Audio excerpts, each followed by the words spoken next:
بسم اللہ الرحمن الرحیم الحمد للہ نحمدہ ونستعینہ ونستغفرہ ونؤمن بہ ونتوکل علیہ ونعوذ باللہ من شرور انفسنا ومن سیئات اعمالنا من یہدہ اللہ فلا مضل لہ ومن یضللہ فلا ہادی لہ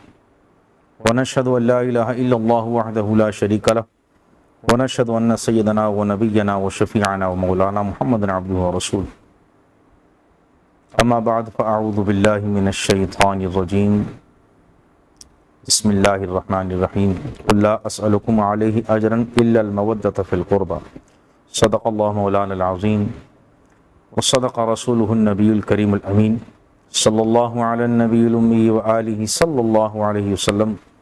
صلاۃ وسلام علیک یا سیدی یا رسول اللہ صلاۃ والسلام علیک یا رسول اللہ صلاۃ والسلام علیک یا حبیب اللہ صلاۃ والسلام علیک یا رحمۃ للعالمین وعلی آلک واصحابک شفیع المذنبین۔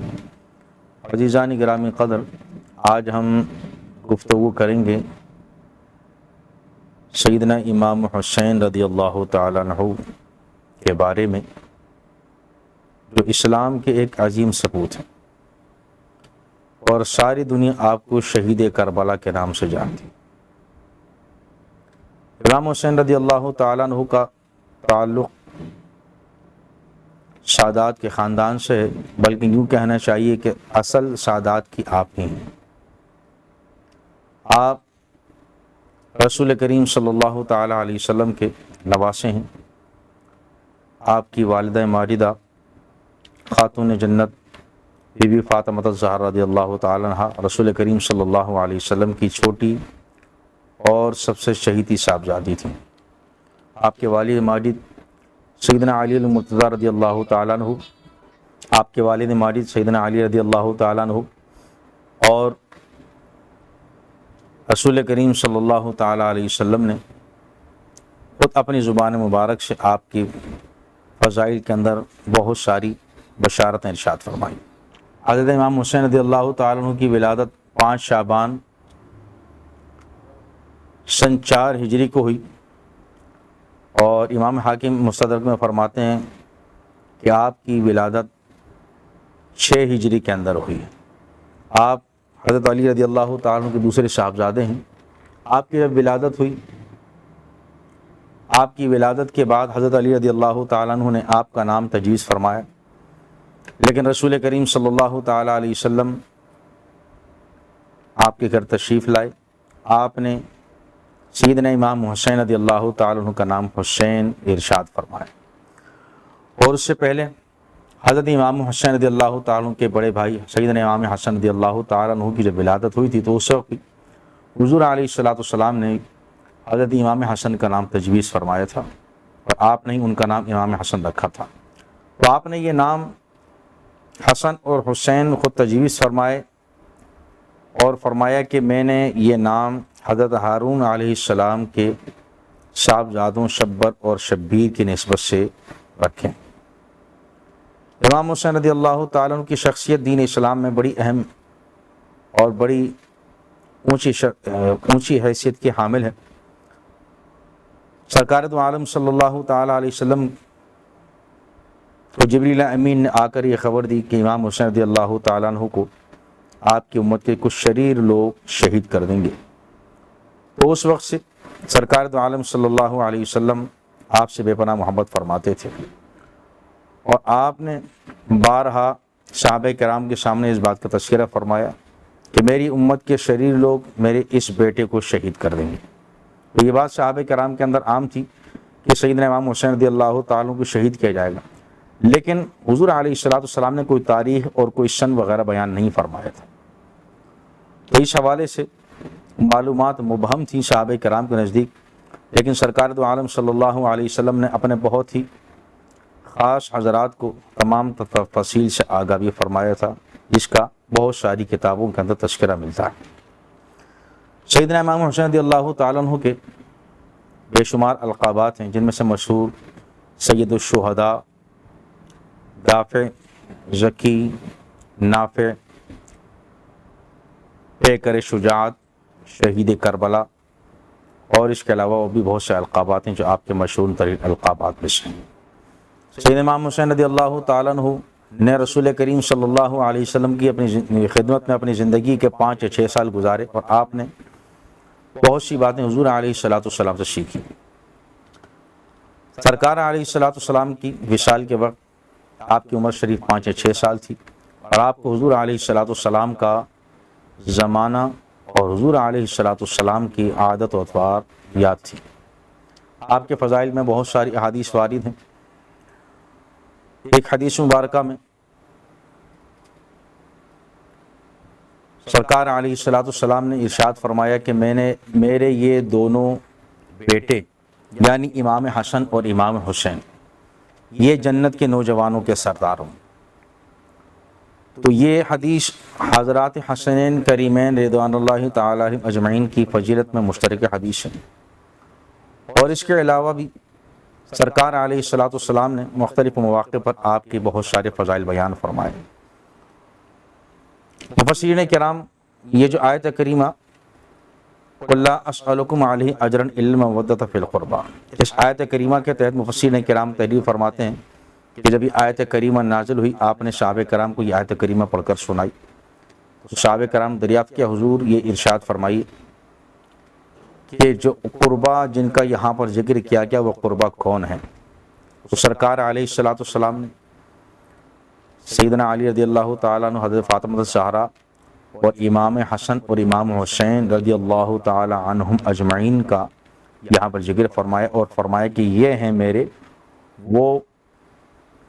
قربا جن کی محبت کا میں تم لوگوں کو حکم دیتا ہوں۔ تو مفسرین کرام نے یہ روایت بیان فرمائی اپنی کتابوں کے اندر۔ اور اس کے علاوہ ایک اور حدیث میں میرے آقا علیہ السلام نے ارشاد فرمایا کہ حسین مجھ سے ہیں اور میں حسین سے ہوں۔ اور ایک اور حدیث مبارکہ میں آپ نے ارشاد فرمایا کہ جو شخص حسین سے محبت کرتا ہے اللہ تبارک و تعالی اس سے محبت کرتا ہے،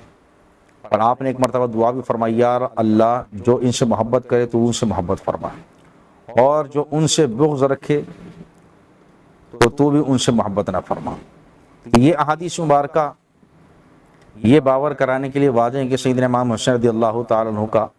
سرکار علیہ السلام کی نگاہ کے اندر کیا مقام تھا۔ امام حسین رضی اللہ تعالیٰ عنہ چونکہ آپ نے سرکار علیہ السلام کی صحبت پائی ہے، لہذا آپ صحابی رسول کے منصب پر بھی فائز ہیں۔ پھر ایک اور فضیلت کی بات یہ ہے کہ آپ سرکار علیہ السلام کے خاندان سے تعلق رکھتے ہیں، اور دوسری اہم فضیلت کی بات یہ کہ سادات کی ایک شاخ جو حسینی سادات ہیں وہ حضرت امام حسین رضی اللہ تعالیٰ عنہ کی اولاد میں سے۔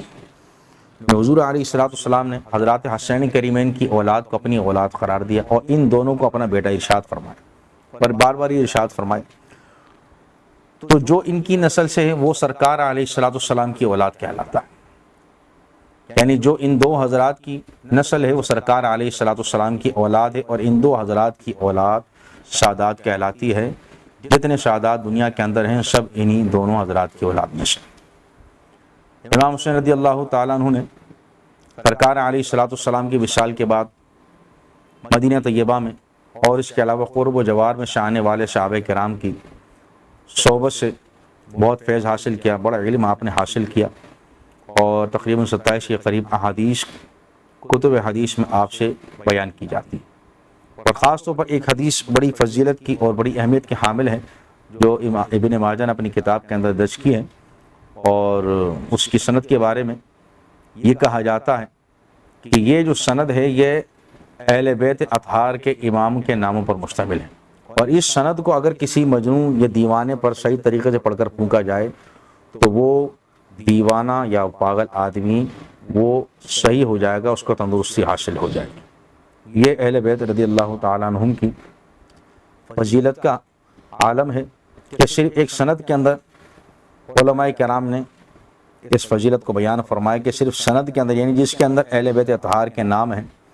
وہ صرف نام پڑھ کر کسی کے اوپر پھونکے جائیں تو نام ہی جناب علی اس کی تندرستی کے لیے کافی۔ امام حسین رضی اللہ تعالیٰ عنہ نے چونکہ صحابہ کرام کو دور پایا تھا تو انہوں نے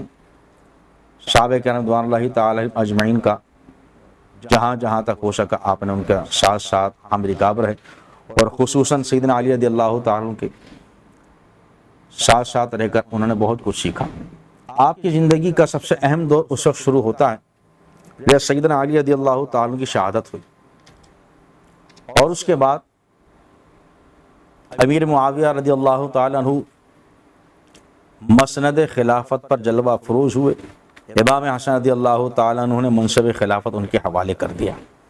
لیکن اس کے بعد امام حسن رضی اللہ تعالیٰ عنہ کی بھی شہادت ہو گئی، اور منصب خلافت اس وقت تک سیدنا امیر معاویہ رضی اللہ تعالیٰ عنہ کے پاس ہی رہا۔ جو بھی خلفائے راشدین آئے آپ نے ان تمام حضرات کی بیعت بھی کی، اور جس طرح سیدنا علی رضی اللہ تعالیٰ دیگر خلفائے راشدین کے ہمراہ رہے، آپ نے بھی ان سب کا ساتھ دیا۔ حضرت امیر معاویہ رضی اللہ تعالیٰ عنہ کے ہاتھ پر بھی آپ نے بیعت فرمائی، لیکن جب سیدنا امیر معاویہ رضی اللہ تعالیٰ عنہ کا انتقال ہوا اور ان کا ناخلف بیٹا یزید بن معاویہ مسند اقتدار پر بیٹھا، تو اس نے بہت سارے ایسے کام کیے جس کی وجہ سے امت محمدیہ کے اندر انتشار پھیلا، اور بہت سے لوگوں نے اس کی بیعت کرنے سے انکار کر دیا۔ جن لوگوں نے یزید کی بیعت کرنے سے انکار کر دیا ان میں سیدنا امام حسین رضی اللہ تعالیٰ عنہ بھی تھے، اور آپ نے یزید کی بیعت کرنے سے انکار کر دیا۔ جب یہ بات پھیلی تو یزید نے باقاعدہ طور پر خاص طور پر کچھ لوگوں کو مدینہ طیبہ بھیجا جناب کہ ان سے لازمی طور پر بیعت لینی ہے اور کھلم کھلا بیعت لینی ہے، لیکن امام حسین رضی اللہ تعالیٰ عنہ نے اس دوران سوچ بچار کے لیے مہلت مانگی، اور آپ راتوں رات مدینہ طیبہ سے روانہ ہو کر مکہ معظمہ آ گئے۔ آپ مدینہ طیبہ سے روانہ ہوتے وقت آخری بار روزہ رسول صلی اللہ علیہ وسلم پر حاضر ہوئے، اور آپ نے وہاں پر حاضری دی، اور اس کے بعد سارے معاملات سرکار علیہ السلام کے سامنے رکھے، اور الوداعی سلام وہاں پر پیش کر کے مکہ معظمہ روانہ ہو۔ چونکہ مدینہ طیبہ میں آپ کے اوپر سخت دباؤ تھا کہ آپ نے لازمی بیعت کرنی ہے، اور آپ بیعت کرنا نہیں چاہتے تھے، تو آپ اپنے تمام گھر والوں کو لے کر مکہ معظمہ روانہ ہوئے، اور آپ کا خیال یہ تھا کہ شاید مکہ معظمہ کی حرمت کا خیال کرتے ہوئے کہ یزید آپ کے اوپر دباؤ ڈالنا ختم کر دے گا، اور آپ کو بیعت کے لیے مجبور نہیں کیا جائے گا۔ امام حسین رضی اللہ تعالیٰ عنہ جب مکہ معظمہ پہنچے، وہاں کے لوگوں کو صورتحال کا اندازہ ہوا، تو وہاں سب حضرات نے امام حسین رضی اللہ تعالیٰ عنہ سے تعاون کا بھرپور یقین دلایا، لیکن معاملات کچھ اس نوچ پر جاری ہوئے کہ سرکار علیہ السلام نے جو بات آپ کی پیدائش کے وقت بیان فرمائی تھی وہ بات اب پوری ہونے جا رہی تھی۔ تو جب یہ امام حسین رضی اللہ تعالیٰ عنہ کی مکہ معظمہ آنے کی خبر پھیلتے پھیلتے اس وقت کے جناب دارالسلطنت دمشق بھی پہنچی، اور عراق کے شہر بھی پہنچی، فارس بھی پہنچی، تو وہاں کے لوگ جو پہلے سیدنا علی رضی اللہ تعالیٰ کی محبت کا دعویٰ کرتے تھے، ان لوگوں نے امام حسین رضی اللہ تعالیٰ کو جناب خط لکھے، اور مسلسل پہ در پہ خط لکھے، اور کہا جاتا ہے ہزاروں کی تعداد میں آپ کے پاس خط آئے، 4000 کی تعداد میں یا اس سے زیادہ تعداد میں آپ کے پاس خط آئے۔ تو ان خطوط کے آنے کے نتیجے میں آپ نے اپنے کزن یعنی حضرت عقیل رضی اللہ تعالیٰ عنہ کے بیٹے حضرت مسلم بن عقیل کو آپ نے کوفے کی جانب روانہ فرمایا، کیونکہ سب سے زیادہ جو خط آئے تھے کوفے سے آئے تھے۔ صحابہ کرام جو وہاں پر موجود تھے، حضرت عبداللہ بن عباس، اس کے علاوہ دوسرے صحابہ کرام، انہوں نے آپ کو کہا، علامہ ابن خلدون بتاتے ہیں کہ حضرت عبداللہ بن عباس نے کہا کہ حضرت آپ ان کوفے والوں کی بات کا یقین نہیں کریں، یہ وہ لوگ جنہوں نے آپ کے والد صاحب کو دھوکہ دیا، یہ وہ لوگ جنہوں نے آپ کے بھائی کے ساتھ بے وفائی کی، آپ ان کے ساتھ کسی قسم کا ان کے ساتھ تعاون نہ کریں اور ان کی کسی بات کا اعتبار نہ کریں۔ یہ وہ لوگ ہیں جن کے دل تو آپ کے ساتھ ہیں لیکن ان کی تلواریں یزید کے ساتھ ہیں۔ لیکن جب کوفے سے اتنی بڑی تعداد میں خط آئے تو امام حسین رضی اللہ تعالیٰ عنہ نے مسلم بن عقیل کو بھیجا، وہاں پر جا کے جو صورتحال ہوئی، 18,000 کے قریب لوگوں نے ان کے ہاتھ پر بیعت کی۔ صورتحال جب مسلم بن عقیل نے دیکھی، انہوں نے خط لکھ دیا کہ حضرت صورتحال آپ کے حق میں، آپ فوراً تشریف لے آئیے۔ تو امام حسین رضی اللہ تعالیٰ عنہ کو جب یہ اطلاع ملی تو وہاں صورتحال ان کے حق میں ہے، آپ نے کوفہ جانے کا فیصلہ کیا۔ لوگوں نے آپ کو کافی روکا لیکن آپ اپنے اہل خانہ کو لے کر وہاں سے روانہ ہوئے۔ سرکار دو عالم صلی اللہ تعالیٰ علیہ وسلم نے ایک مرتبہ خاتون جنت رضی اللہ تعالی عنہا کے فرمانے سے حضرت بی بی فاطمہ نے حضور علیہ الصلوۃ والسلام سے عرض کی کہ حضور میرے صاحبزادوں کو کچھ فیض عطا فرمائی. تو سرکار علیہ السلام نے فرمایا بھی حسن کو میں اپنی مشابہت دیتا ہوں اور حسین کو میں اپنی شجاعت دیتا ہوں. تو صحابہ کرام کہتے ہیں کہ امام حسن رضی اللہ تعالیٰ عنہ سرکار علیہ الصلوۃ والسلام سے بہت زیادہ شکل و صورت میں مشابہت ہے. اور اب رہا امام حسین کی شجاعت کا مرحلہ تو اب سامنے آنے والا تھا. آپ جب روانہ ہوئے مکہ معظمہ سے تو وہاں پر یہ خبر یزید کو بھی معلوم ہو گئی کہ کوفہ میں اس کے خلاف بغاوت ہو گئی ہے. تو اس نے فوری طور پر اس کا سدباب کیا اور ابن زیاد نامی ایک شخص کو کوفے کا والی بنا کر وہاں پر بھیجا، جس نے جناب آج جسے آپ دیکھتے ہیں موجود صورت حال ہے، ایک دم کایا پلٹ جاتی ہے، لوگ بک جاتے ہیں. اس طرح سے بہت سے ایسے لوگ تھے. ابن زیاد نے چکر چلایا، آہستہ آہستہ کر کے لوگوں کو خریدتا گیا، یہاں تک کہ جو لوگ مسلم بن عقیل کے دست اکبر بیعت کر چکے تھے وہ سب لوگ آپ کا ساتھ چھوڑ گئے اور مسلم بن عقیل کو وہاں پر شہید کر دیا گیا. امام حسین رضی اللہ تعالیٰ کو جب یہ خبر ملی تو آپ مکہ معظمہ سے کافی فاصلے پر آگے آ چکے تھے. اور تاریخی کتابیں بتاتی ہیں کہ امام حسین نے وہاں سے واپس جانے کا ارادہ کیا، لیکن اس وقت آپ کا سامنا ابن زیاد کی فوج سے ہو گیا اور ابن زیاد نے جناب آپ کو چاروں طرف سے گھیر لیا، نہ آپ کو آگے جانے دیا نہ آپ کو پیچھے جانے دیا. اب یہاں پر وہ مرحلہ شروع ہوتا ہے، واقع کربلا کا اصل آغاز یہاں سے ہوتا ہے. ابن زیاد کی فوج نے آپ کو چاروں طرف سے گھیر لیا. مورخین بیان کرتے ہیں کہ امام حسین ان کے سامنے شرط رکھی، مجھے یزید کے پاس لے چلو، میں اس سے خود بات کر لوں گا یا مجھے واپس جانے دو. لیکن انہوں نے یزیدی فوج نے دونوں باتیں ماننے سے انکار کر دیا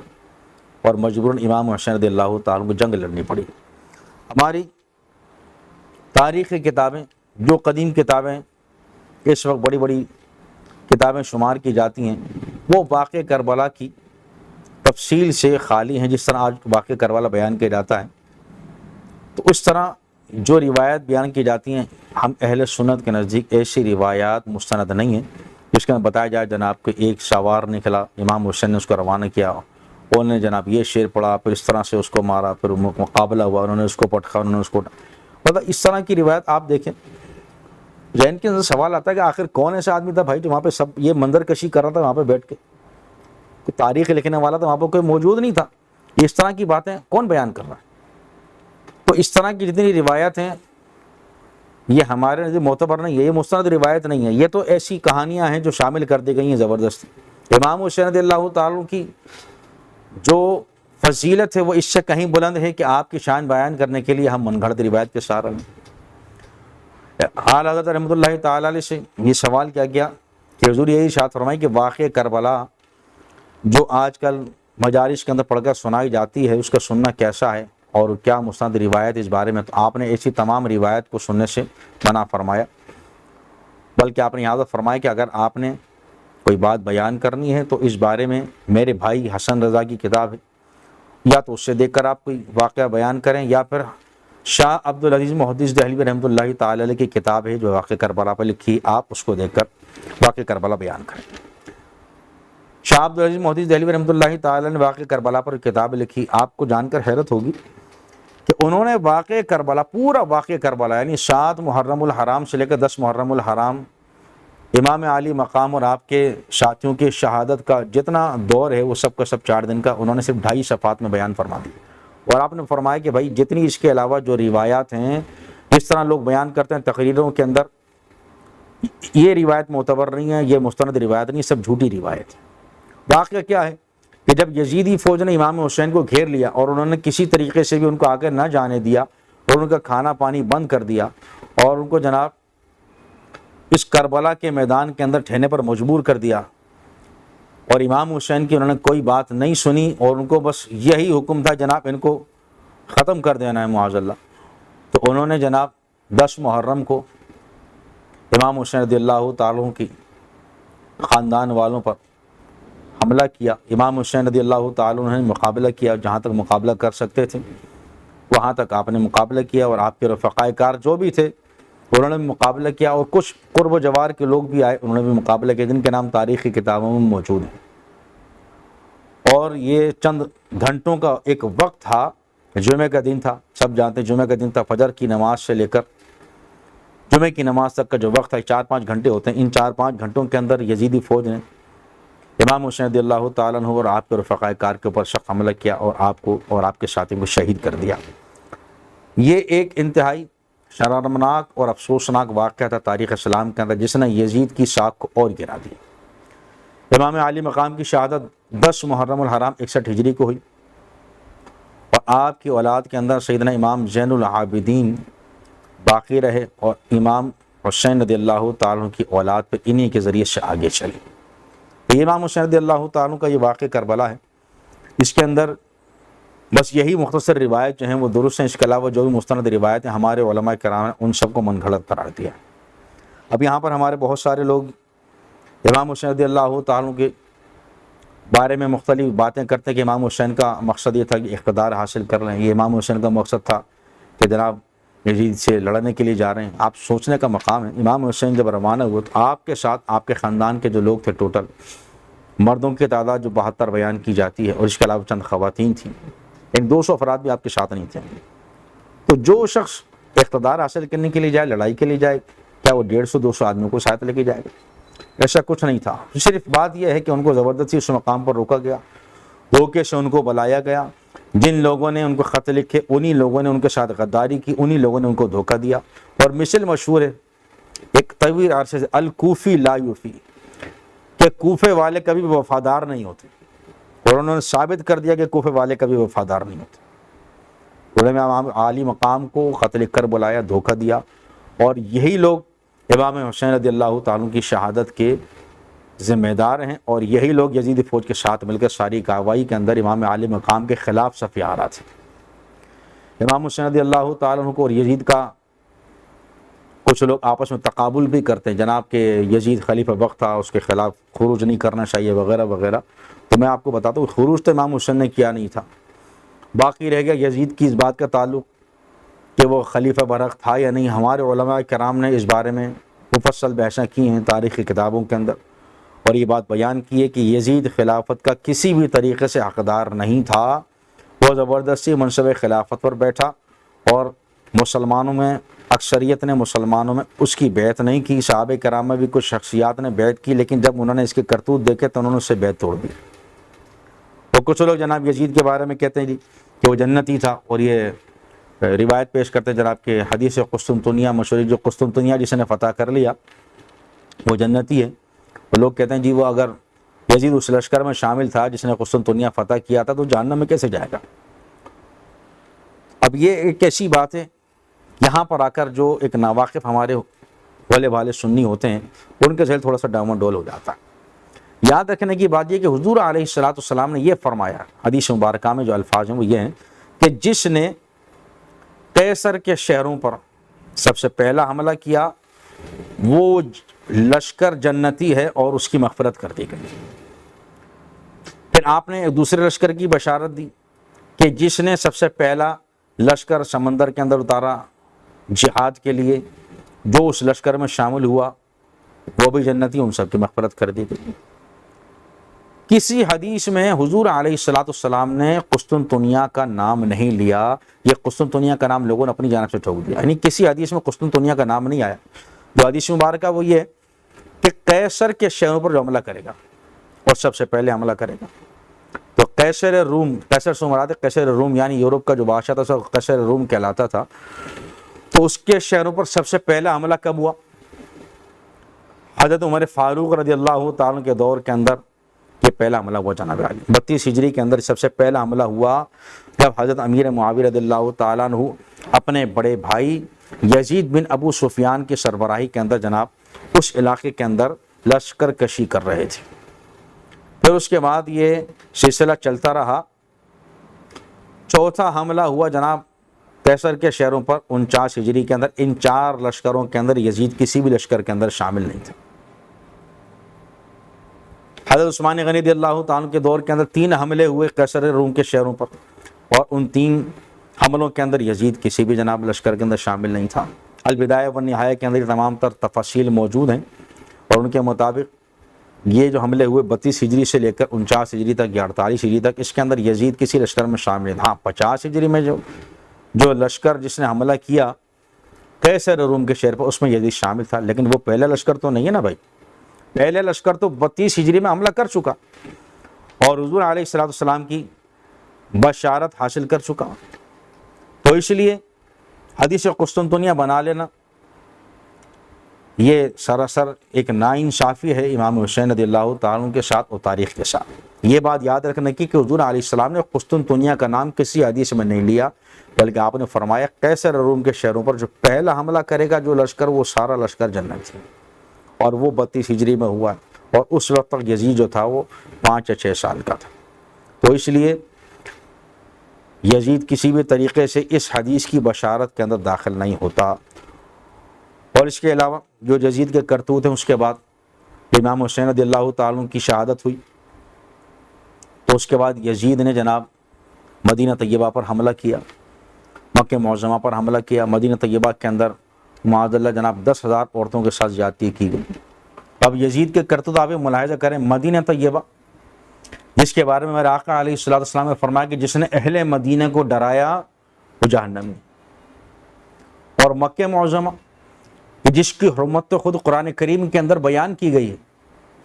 اور وہاں پر ایک جرم کی سزا 1,00,000 جرائم کے برابر ہے. تو جو شخص ان شہروں کی حرمت کو پامال کرے اس کو کس طرح سے آپ جنتی قرار دیتے ہیں جناب. مدینہ طیبہ پر جو حملہ کیا گیا، حضرت سعید ابن مسیب رحمۃ اللہ تعالی علیہ تابعی ہیں، وہ فرماتے ہیں کہ اس دور کے اندر میں نوجوان تھا اور جب یہ حملہ ہوا یزیدی فوج کا تو میں مجنون بن کر مسجد نبوی کے اندر تھا. 3 دن تک میں مسجد نبوی کے اندر رہا اور ان 3 دنوں کے اندر یزیدی فوج نے مسجد نبوی کے اندر اپنے گھوڑے باندھے اور 3 دن تک کسی نماز کی وہاں پر اذان تک نہیں ہو سکی. کیا ایسا شخص، ایسا کرتوت کرنے والا، اس کو جنتی قرار دیا جائے؟ اگر ایسا شخص جنتی ہے تو پھر اس سے جو کم جرائم کرنے والے لوگ ہیں ان کے بارے میں کیا کہا جائے گا؟ مکہ معظمہ کے پر اس نے حملہ کیا، خانہ کعبہ کے اوپر، بیت اللہ کے اوپر سنگباری کی گئی اور وہاں پر تبرکات جو موجود تھے وہ جل کر راکھ ہو گئے. بیت اللہ کا غلاف جل کر ختم ہو گیا، اس کی عمارت کو نقصان پہنچا، وہاں کے رہائشی لوگ، کئی لوگ شہید بھی ہوئے. یہ الگ بات ہے کہ اسی دوران یزید مر گیا تھا، لیکن اتنے بڑے اس نے جرائم کیے تو امت محمدیہ کی اکثریت نے اس وقت جو تاریخی کتابوں کے اندر مذکور ہے اس کی بیعت توڑ دی تھی. مدینہ طیبہ کے باشندوں نے تو اس کی اعلانیہ بیعت توڑی، اور بہت سے شہر ایسے جہاں پر لوگوں نے یہ کہہ کر بیعت توڑی، میں اپنی بیعت یزید سے ایسے توڑتا ہوں جیسے میں نے اپنی چپل کو جناب پاؤں سے اتار دیا. کسی نے کہا جیسے میں نے پگڑی اتار دی سر سے، اس طرح میں اس کی بیعت سے جدا ہوتا ہوں. اگر دیکھیں ہر طریقے سے لوگوں نے کھلم کھلا اس کی بیعت ختم کرنے کا اعلان کیا، صرف اس وجہ سے کہ اس نے نواسہ رسول کو شہید کیا. اور یہ ایسا سنگین جرم تھا کہ جو کسی بھی طریقے سے معاف نہیں کیا جا سکتا. آج جو لوگ یزید کو جنتی کہتے ہیں تو ان سے اور کیا کہا جائے، ان کے لیے اتنی دعا کروں گا کہ جو یزید سے محبت کرتے ہیں اللہ ان کا انجام یزید کے ساتھ کرے، اور جو امام حسین سے محبت کرتے ہیں اللہ ان کا انجام امام حسین کے ساتھ کرے. ایک ہمارے دوست نے سوال کیا کہ آج کل بہت سے لوگ امام حسین رضی اللہ تعالیٰ عنہ کے ساتھ علیہ السلام لکھتے ہیں یا اہل بیت اطہار کے بعض احباب کے ساتھ علیہ السلام کا لفظ استعمال کرتے ہیں، تو ایسا کرنا کیسا ہے؟ تو جواباً اس کے عرض کروں گا کہ امام حسین رضی اللہ تعالیٰ عنہ یہ بیت اطہار کے جو دوسرے حضرات ہوں ان کے نام کے ساتھ علیہ السلام کا لفظ استعمال کرنا مناسب نہیں ہے. علیہ السلام کا لفظ انبیاء کرام کے نام کے ساتھ خاص ہے. اگر ہم ہر بزرگ اور ہر برگزیدہ ہستی کے ساتھ علیہ السلام کا لفظ استعمال کریں گے تو ہمیں یہ کیسے پتہ چلے گا یہ نبی ہیں یا غیر نبی ہیں؟ تو ہمارے علماء کرام یہ فرماتے ہیں کہ غیر نبی کے لیے علیہ السلام کا لفظ استعمال نہ کیا جائے. تو اس لیے ہم اہل سنت و جماعت کا طریقہ یہ ہے اہل بیت کے جو بھی امام ہوں، امام حسین ہوں، امام حسن ہوں، اس کے علاوہ جتنے ائمہ کرام ہوں، ان سب کے ساتھ ہم علیہ السلام نہیں بلکہ رضی اللہ عنہ کا لفظ استعمال کرتے ہیں. تو یہی اہل سنت کا طریقہ ہے اور یہی زیادہ مناسب ہے تاکہ ہمیں معلوم ہو کہ ہاں بھئی یہ جو ہیں یہ نبی ہیں اور یہ شخصیت یہ غیر نبی ہے. ورنہ اگر ہم سب کے ساتھ علیہ السلام کا لفظ استعمال کریں گے تو پھر نبی اور غیر نبی کا ہمیں فرق پتہ نہیں چلے گا. میرے دوستوں، میرے عزیزوں، امام حسین رضی اللہ تعالیٰ کے فضائل بہت ساری حدیثیں ہیں آپ کے حضرات کے سامنے کیا کیا چیزیں بیان کی جائیں. جتنے محدثین ہیں، بڑے بڑے محدثین، امام اعظم امام حسین رضی اللہ تعالیٰ عنہ کی شان کے اندر مختلف احادیث بیان کی ہیں، جن میں سب سے زیادہ امام حاکم نے بیان کی ہیں، اور اس کے علاوہ تاریخ ابن خلدون کے اندر آپ کو اس طرح کی بہت ساری احادیث مل جائیں گی۔ سب سے بڑی بات یہ ہے کہ امام حسین رضی اللہ تعالیٰ عنہ اور امام حسن رضی اللہ تعالیٰ عنہ کے بارے میں میرے آقا علیہ الصلوۃ والسلام نے جو فرمایا وہ سب سے بنیادی نقطہ یہ کہ حضور نے فرمایا یہ میرے بیٹے ہیں، یعنی حضور علیہ السلام ان کو اپنی اولاد کہا ہے، اب ان کی اولاد جو ہے وہ نبی کی اولاد ہے۔ یہ سب سے اہم بات ہے کہ امام حسن اور امام حسین رضی اللہ تعالیٰ عنہما یہ حضور علیہ الصلوۃ والسلام کے جانشین سمجھ لیجیے آپ، یا ان حضور علیہ الصلوۃ والسلام ان کو اپنا بیٹا قرار دیا۔ اس کے علاوہ حضرت علی رضی اللہ تعالیٰ کے امام حسن اور امام حسین رضی اللہ تعالیٰ عنہما کے علاوہ اور بھی بہت سارے صاحبزادے تھے، جن میں ایک محمد بن حنفیہ بہت زیادہ مشہور ہیں، اور حضرت علی رضی اللہ تعالیٰ کی اور بھی صاحبزادیاں بھی تھیں، تقریباً 27 کے قریب آپ کے صاحبزادے اور اتنی صاحبزادیاں بیان کی جاتی ہیں۔ تو یہ سب ہمارے لائق احترام ہیں۔ ہمارے ناانصافی ایک اور یہ بھی ہوتی ہے، جب ہم اہل بیت کا نام لیتے ہیں تو ہم خالی جناب ان دو نفوس قدسیہ کا تذکرہ کرتے ہیں اور باقی کو پس پوچھ ڈال دیتے ہیں، تو ایسا نہیں ہونا چاہیے۔ یہ بھی ہمارے سر کے تاج ہیں، اور اس کے علاوہ جتنے ہمارے حضرت علی کے اولاد ہیں سب کے سب ہمارے سر کے تاج ہیں، تو ہمیں سب سے محبت کرنی چاہیے اور سب کا احترام کرنا چاہیے، اور ہمیں سب کے بارے میں بتانا چاہیے کہ یہ سب حضرت علی رضی اللہ تعالیٰ کی اولاد ہیں۔ حضرات حسین کریمین سے ہم سب کو محبت کرنی ہے، اور یہ سب ہمارے سر کے تاج ہیں۔ اور یہ بھی یاد رکھیں آج کل جناب لوگ امام حسین کا تو تذکرہ کرتے ہیں، امام حسن کا تذکرہ نہیں کرتے، حالانکہ امام حسن تو حضرت علی کے بڑے بیٹے ہیں اور امام حسین کے بڑے بھائی ہیں۔ تو جب امام حسین کا ذکر کیا جائے تو امام حسن رضی اللہ تعالیٰ عنہ کا بھی ہمیں ذکر کرنا چاہیے، پتہ چلے کہ یہ دونوں بھائی حضور علیہ الصلوۃ والسلام کی اولاد میں۔ کیا وجہ ہے کہ ایک کا ذکر کیا جائے اور ایک کو چھوڑ دیا جائے؟ تو ایسا نہیں ہونا چاہیے۔ کچھ دوست ہمارے اس دور کے اندر بھولے والے سنی ہمارے دوسروں کی باتوں میں آ کر وہ اہل بیت اور صحابہ کے درمیان آپس میں مقابلہ پیش کرنا شروع کر دیتے ہیں، جی کون افضل ہے، یہ اہل بیت کون ہیں، صحابہ کون ہیں، یعنی لگتا ہے ایسا شاید وہ صحابہ کرام سے اہل بیت کو الگ سمجھتے ہیں۔ تو ایک بات یاد رکھیں کہ اہل بیت جتنے بھی ہیں اور صحابہ کرام جتنے بھی ہیں سب ہمارے سر کے تاج ہیں، ہمیں سب کی عزت کرنی ہے۔ دوسری بات یہ کہ اہل بیت صحابہ کرام سے الگ نہیں ہے، بلکہ اہل بیت صحابہ کرام کے اندر ہی داخل ہیں۔ آپ ہی کہیں جی صحابہ کرام یا اہل بیت، تو یہ اس طرح سے مقابلہ کرنا، الگ الگ جملہ بولنا درست نہیں ہے، کیونکہ جو اہل بیت ہیں وہ بھی صحابہ کرام ہیں، پھر صحابہ کرام اور اہل بیت میں آپس میں بڑی رشتہ داریاں بھی تھیں۔ حضرت علی رضی اللہ تعالیٰ نے اپنے اب یہی ایک صاحبزادی کا نکاح سیدنا عمر فاروق رضی اللہ تعالیٰ عنہ سے کیا۔ اب اگر صحابہ کرام اور اہل بیت میں محبت نہ ہوتی تو یہ رشتہ داری کیسے ہوتی؟ اسی طرح سے جناب علی امام حسن رضی اللہ تعالیٰ نے بہت ساری شادیاں کی، ایک روایت کے مطابق 90 سے زیادہ آپ نے نکاح فرمائے، اور آپ یہ کرتے تھے آپ شادی کرتے تھوڑے عرصے کے بعد پھر طلاق دے دیتے تھے، لیکن اس کے باوجود کہیں یہ نہیں ملتا کہ کسی اس طلاق یافتہ خاتون نے امام حسن سے کوئی نفرت کا اظہار کیا، بلکہ جو خاتون ایسی ہوتی وہ طلاق اگر ان کو ہو جاتی تو اس کے بعد وہ دوسرا نکاح نہیں کرتی تھی، اس لیے کہ قیامت کے دن ان کو امام حسن کی زوجہ کہلانا کا فخر حاصل کرنا تھا۔ تو یہ بھی ہمیں صحابہ کرام اور اہل بیت کی ایک محبت کی ایک داستان ہمیں اس طرح سے واضح ہوتی ہے۔ تو یہ صحابہ کرام اور اہل بیت کو جدا سمجھنا یا ان میں آپس میں تقابل کرنا، یہ ہمارے اہل سنت و جماعت کے نزدیک بالکل درست نہیں ہے، یہ سب ہمارے سر کے تاج ہیں۔ اور یہاں پر جو قابل غور بات یہ کہ ہم اہل بیت جب ہم نام لیتے ہیں تو ہم نے اہل بیت سے مراد چند نفوس قدسیہ سمجھ رکھیں، جی اہل بیت سے مراد کون ہے؟ جی امام حسن ہیں، امام حسین ہیں، اور حضرت علی ہیں، حضرت فاطمہ رضی اللہ تعالیٰ عنہم ہیں، اور باقی کون ہے جی اہل بیت میں پتہ نہیں۔ حالانکہ اہل بیت کے اندر سرکار علیہ الصلوۃ والسلام کے جو خاندان والے سب شامل ہیں۔ قرآن کریم میں جہاں اہل بیت کا لفظ استعمال ہوا ہے تو وہاں پر اہل بیت سے مراد سرکار علیہ الصلوۃ والسلام کی ازواج مطہرات ہیں۔ تو اہل بیت میں سب سے پہلے جو گھرانے شمار ہوں گے وہ سرکار علیہ الصلوۃ والسلام کی ازواج مطہرات ہیں، اور اس کے بعد پھر اہل بیت کے اندر وہ حضرات ہیں جن کو خود حضور علیہ الصلوۃ والسلام اہل بیت میں شامل کرتے رہے۔ اب ایک عجیب بات یہ ہے کہ آپ نے کہا جی اہل بیت میں کون ہے؟ پنجتن پاک، مطلب حضور علیہ الصلوۃ والسلام کی جتنی بھی نسل تھی اور بھی صاحبزادیاں ہیں آپ نے ان کو بھی اہل بیت میں شامل نہیں کیا، حالانکہ وہ بھی تو اہل بیت میں شامل ہیں۔ اور پھر امام حسن اور امام حسین رضی اللہ تعالی عنہما کی کچھ بہنیں بھی ہیں جو حضرت بی بی فاطمہ کی بطن سے، ان کو بھی اہل بیت میں شامل نہیں کرتے. یہ کتنے افسوسناک بات ہے. تو یہ ایک غلط نظریہ اور ایک غلط عقیدہ ہے جو ہمارے اہل سنت و جماعت کے اندر پھیلتا جا رہا ہے. تو ہمیں اس نظریے سے اور عقیدے سے بچنے کی ضرورت ہے. جب اہل بیت کا لفظ ہم استعمال کریں تو ہمیں یہ یاد رکھنا چاہیے کہ اہل بیت سے مراد امام حسن بھی ہیں, امام حسین بھی ہیں, حضرت علی رضی اللہ تعالیٰ عنہ بھی ہیں, بیوی فاطمہ الزہرا رضی اللہ تعالیٰ عنہا بھی ہیں, اور اس کے علاوہ جنہیں حضور علیہ الصلوۃ والسلام کے اہل ہونے کا شرف حاصل ہے, سب کے سب اہل بیت میں شامل ہیں. پھر حضور علیہ السلام کے ازواج مطہرات بھی ہیں اور آپ کے خاندان والے بھی ہیں, اور اس کے علاوہ بھی بعض صحابہ کرام ہیں. حضرت سلمان فارسی رضی اللہ تعالیٰ عنہ کے بارے میں میرے آقا علیہ السلام نے فرمایا کہ یہ سلمان فارسی بھی ہمارے اہل بیت میں سے, یہی سلمان فارسی کو بھی شرف حاصل ہے. تو اس لیے اس بات کا ہمیں خیال کرنا چاہیے. جب بھی ہم اہل بیت کا نام لیں تو ہمیں اس کو یہ سمجھ لینا چاہیے کہ اس سے مراد چند نفوس قدسیہ نہیں ہے بلکہ بہت بڑا خاندان ہے.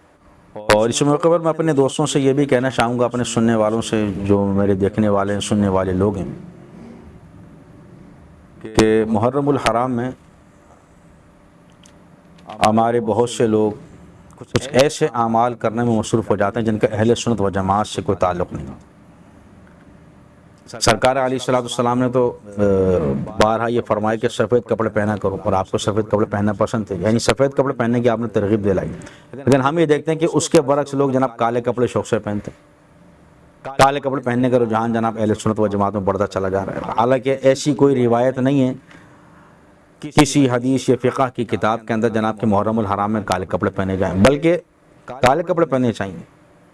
کالے کپڑوں کے پہننے کے بجائے ہمیں سفید کپڑوں کو ترجیح دینی چاہیے, اور سفید کپڑے ہمیں پہننے چاہیے. تو اس بات کا ہمیں خیال کرنا چاہیے. ہمارے بہت سے مقرر میں دیکھتا ہوں, ہمارے دوست احباب ملنے والے بہت سے کالے کپڑے, جناب کالے کپڑے, کالے کپڑے, بڑا عجیب سا لگتا ہے. سرکار علیہ الصلوۃ والسلام نے ہمیں سفید کپڑے پہننے کی ترغیب دلائی, اور ہم کس طرف جا رہے ہیں. پر ہمارے علماء کرام نے واضح طور پر یہ فرمایا کہ محرم کے ان دنوں کے اندر خاص طور پر کالے کپڑے نہیں پہننے چاہیے, کسی اور رنگ کے کپڑے پہنیں.